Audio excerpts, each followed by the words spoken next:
एक बात सीधी सी यही है इसमें तो, कि व्यक्ति जो है, एक इंसान जिसको हम पुरुष कहते हैं, पुरुष कोई आसमान से तो गिरा नहीं, जितने भी पुरुष आए मां की कोख से आए, इसलिए पुरुष में जितनी भी शक्तियां हैं, जितनी भी पवित्रताएं हैं, उनका स्रोत मां है, उनका मूल मां है। अब ये हमारी दर्शन है भारत की, इस दर्शन को यूरोप में कोई नहीं मानता, हम मानते हैं। तो हम जिस दर्शन को मानते हैं वैसी हमारी सभ्यता होगी और वैसी ही संस्कृति होगी। यूरोप वाले जिस दर्शन को मानते हैं वैसी उनकी सभ्यता होगी, वैसी संस्कृति होगी। तो यूरोप की सभ्यता और संस्कृति जैसी होगी वैसी ही उनकी शिक्षा भी होगी, और जैसी हमारी सभ्यता और संस्कृति होगी वैसी हमारी शिक्षा होगी।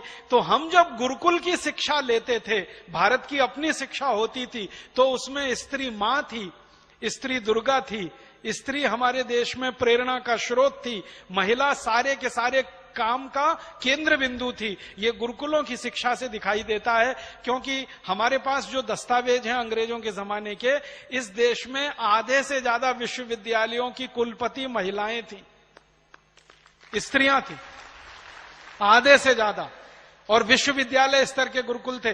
तो महिलाओं को हमारे यहां दर्जा है बहुत ऊंचे स्तर का, और महिलाओं को दर्जा है यूरोप में बहुत नीचे स्तर का। तो यूरोप के लोग जब शिक्षा व्यवस्था की डिजाइन करेंगे तो महिला का स्तर उसमें नीचे से नीचा रहेगा, और हम जब शिक्षा की डिजाइनिंग करेंगे तो महिला का स्तर ऊंचे से ऊंचा रहेगा। तो यूरोप की शिक्षा व्यवस्था ले लेकर हम जो 250 साल से परेशान हुए हैं और हमारा दिमाग खराब हुआ है, वो दिमाग ऐसा ही खराब हुआ है कि स्त्री को आज हमारे देश में भोग की वस्तु, उपयोग की वस्तु बनाकर इस पूरी शिक्षा व्यवस्था ने छोड़ दिया है। आज हमारे देश में स्त्रियों का वही हश्र है जो यूरोप में 50 साल पहले हुआ करता था, क्योंकि हम 200-250 साल से अंग्रेजी शिक्षा पढ़ रहे हैं। तो हमें करना क्या? उसकी पवित्रता नष्ट कर रहे हैं जी। उसको पबों में ले जाना चाहते हैं, उसको जो है शराब खानों में ले जाते हैं, शराबी डांस घरों में ले जाते हैं।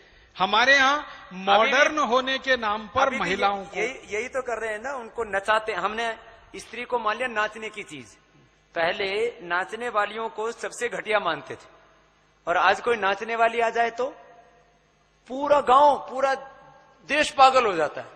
क्या तमाशा हो रखा है। गांव में नौटंकी आ जाए स्वामी जी तो सब काम छोड़ के इकट्ठे हो जाते हैं।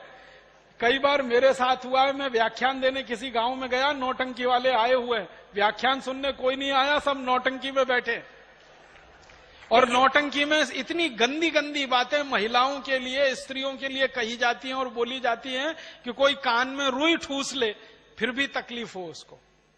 तो हमने गड़बड़ कर दिया 250 साल। दिमाग में एक तो 250 साल सुनते रहे अपने बारे में गालियां, और फिर स्त्रियों के बारे में ये मान्यता जो मैकॉले की और यूरोप के दार्शनिकों की, और उसी मान्यता पर आधारित हमारी शिक्षा व्यवस्था। तो सारी शिक्षा व्यवस्था ने सबसे ज्यादा तकलीफ दिया है तो हमारी महिलाओं को दिया है। मुझे सबसे ज्यादा दुख और तकलीफ पता है किस बात की होती है? सबसे बड़ा दुख और तकलीफ मेरा क्या है कि मैंने जो पढ़ा वो मेरी मां को नहीं मालूम, और मेरी मां अपने बेटे को नहीं पढ़ा सकती। आप सोचो, किसी बेटे और मां के बीच में इतनी दूरी आ जाए कि उसका बेटा क्या पढ़ रहा है उसकी मां ना जानती हो और मां बेटे को पढ़ा ना सकती हो, इससे बड़ी टूटन और खराब किसी भी समाज में क्या हो सकती है कोई चीज। हमारे देश में ज्यादातर माताओं का यही हाल है, उनके बच्चे, बेटे या बेटी क्या पढ़ रहे हैं वो खुद नहीं पढ़ा सकती, इसलिए ट्यूटर रखना पड़ता है, और ट्यूटर क्या पढ़ा के जाता है, मां को कुछ नहीं आता है। क्यों?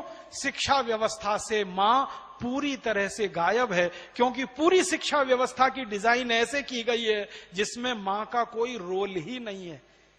हम गुरुकुल की शिक्षा में सबसे बड़ा गुरु मां को मानते हैं, और यूरोपियन शिक्षा व्यवस्था, टीवी मैकॉले की शिक्षा व्यवस्था में सबसे बड़ा गुरु मैकॉले हो गया, मां नहीं है। और वो मैकॉले हो गया जो मानता ही नहीं है कि मां में कोई आत्मा भी होती है, वो तो वस्तु है, यूज एंड थ्रो के लिए।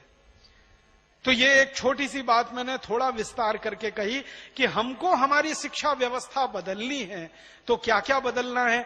भाषा बदलनी है, वो तो स्वामी जी ने कहा। भाषा के साथ हमें कंटेंट बदलना है, टेक्स्ट बदलना है, जो मां विरोधी है, स्त्री विरोधी है, महिला विरोधी है। इसके आगे हम चलेंगे